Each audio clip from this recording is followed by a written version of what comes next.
Hello guys, welcome to my channel. In this video we are going to see how we can able to generate these LED word lights. So let's get started. So as you can see we can I can able to remove that from my word letters which are already printed. So you can see those words, we can able to integrate them with lights inside, and we can able to attach and detach from each of the word. Whatever the letters that we are going to print, we can able to adjust them.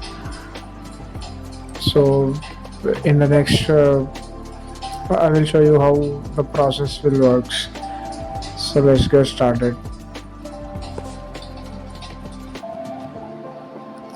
First you need to go to makerworld.com, and the link, on that link you need to click on open in Bambu Studio.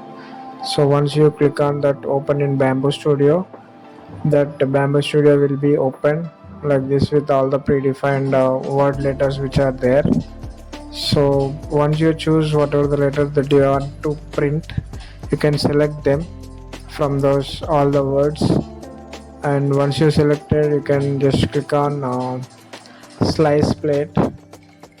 So right now I'm selecting W, and you can able to select any word that you want, and then once you complete the slicing you can able to print it. Thank you.